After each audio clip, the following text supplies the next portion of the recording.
Hello, boxing fans around the world. Thank you for joining me once again here on Talk and Fight for another episode of Boxing News Today. And I suppose the biggest story is, well, it depends how you look at it, but the biggest story coming out of England with respect to Tyson Fury and Alexander Usyk. But before we get there, I just wanted to report on another postponement. Unfortunately, three-division world champ Naoya Inoue, 24-0, 21 knockouts, has had to postpone his fight against Stephen Fulton that was to take place on May 7th in Japan, simply because Inoue has suffered an injury. It's been undisclosed what injury that is, but that fight will have to be rescheduled. Stephen Fulton is no pushover. As you know, he's 21-0 with 8 knockouts of his own, and he's certainly one of the top fighters in the world. So we're looking forward to this fight indeed.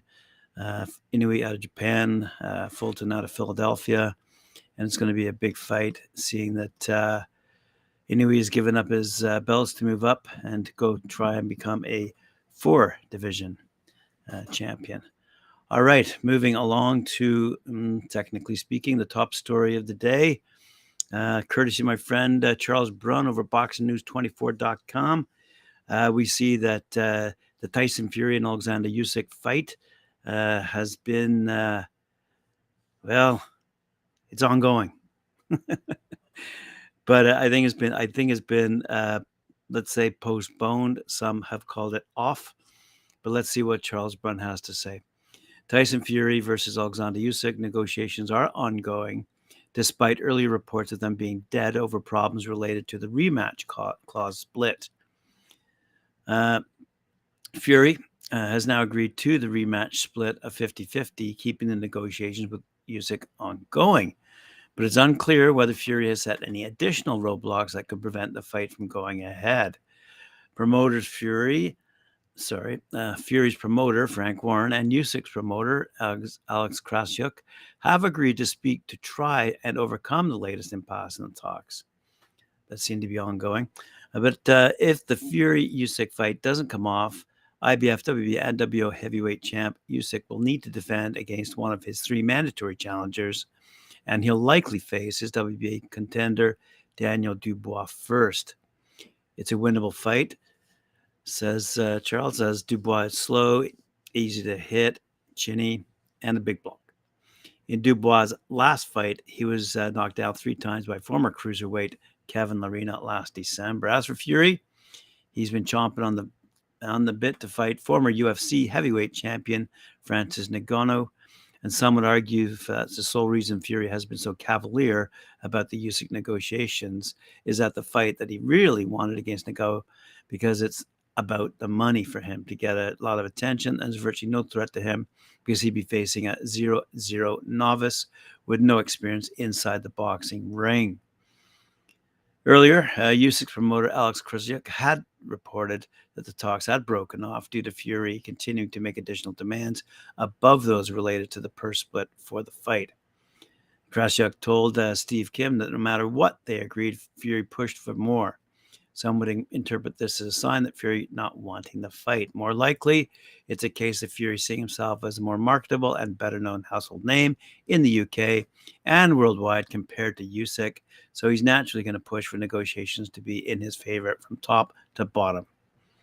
It is difficult for Fury because Usyk has 3 times more titles than him, and his record is unmarred. Moreover, Usyk doesn't have controversial wins in which he was seemingly knocked out by an opponent, as Fury does in 2 of his victories over Deontay Wilder.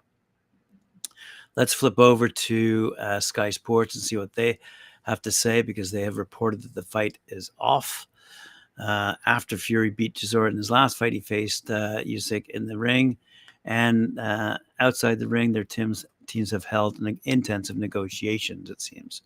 Publicly, Fury demanded Usyk agree to the 70-30 split, which we all know of and aware of, which the Ukrainian did agree to, as long as Fury consented to make a sizable donation to the Ukrainian relief effort, which we don't know if Fury did ever agree to. But The two parties were not able to conclude negotiations at the end of the day, and Usyk's promoter confirmed earlier today that talks had finally collapsed.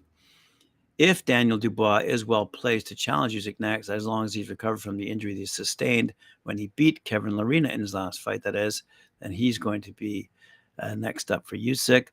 Dubois is the mandatory challenger for the WBA title that Usyk holds, and the WBA have already stated that Usyk must begin negotiations for defense against Dubois if he can't show signed contracts for the Fury fight by April 1st. That's all the news fit to print on that level. On another level, with respect to the heavyweights, I wanted to bring some attention to other fighters in the same division.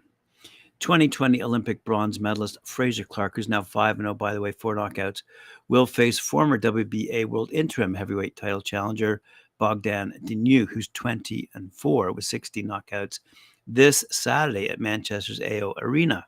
The news comes after Clark's initial opponent, Rydell Booker, was forced to withdraw through illness following an undisclosed medical incident. 6'9", 270-pound heavyweight southpaw Antonio El Gigante Morales, 6-0 by the way, 6 knockouts, will return in a 6-round clash against Patrick Malata. He's 6-1, 3 knockouts. That's on Saturday as well at the Save Mart Center in Fresno, California. The Morales Malata will open the televised triple header headlined by the junior welterweight showdown between Jose Ramirez and Richard Comey, and the minimum weight title unification bout between WBA champion Senicia Estrada and WBC queen Tina Ruprek. This Saturday night also, you're going to see Christian Prenga, 12-1, 12 knockouts, take part in the main event when he faces off against Sam Cross, 11-3-1, 7 knockouts for the NABA heavyweight title, plus the NBA Continental Belt at Boardwalk Hall in Atlantic City. Wow, the news just doesn't stop there. RDR Promotions returns to Clarion Hotel in Essington, Pennsylvania on April 14th as heavyweights Junior Wright, 19-4-1, 16 knockouts, and Brian Howard, 15-5, 12 knockouts, will slug it out in a 6-round main event. So there you go. There's some news from the Tyson Fury, Alexander Usyk camp, as well as other heavyweights in that division. Let's move along now over to India, where some women, amateur women, are going toe-to-toe as part of the Women's World Boxing Championships being held in New Delhi. A total number of 33 countries, despite some omissions due to, shall we say, contentious political views. 33 countries will be represented in the quarterfinals of the flagship Women's Boxing Championships. From India alone, 8 athletes are looking for medals. The quarterfinal actions will begin later today at the 6,000 person capacity Jay Dadhav Indoor Hall. The IBA Women's Boxing Championships quarterfinals, as I said, feature 33 athletes from 33 countries still dreaming of glory in New Delhi. No fewer than 8 Indian boxers, I said, remain in the running for a place on the podium. And let's talk about a few of them because we are talking about fights taking place in India. And I thought it might be appropriate to let you know that India is one of the population-wise biggest countries in the world, and boxing looks to break out there. So let's have a look at some female athletes from India. Jasmine Naitu, Nanisha Zareen all triumphed against their opponents and joined compatriots Sweetie Nupur, Sakshi, and Lovlina Bokmilian, who were already in the last days. Sorry about the name pronunciations there, boys and girls. Sorry about that. Let's have a quick look here. First name must be like Sting or Cher. Jasmine, who overcame Tajikistan's Mikjuna Samadova in the previous round is set for a blockbuster last 8 lightweight clash with Colombia's Angie Valdez, who impressively swept past France's Olympic champion Estelle Mosley yesterday. Naito will face Japan's Wada Makoda in the minimum weight division, while in the flyweight category, Sakshi will take on China's Wu Yu.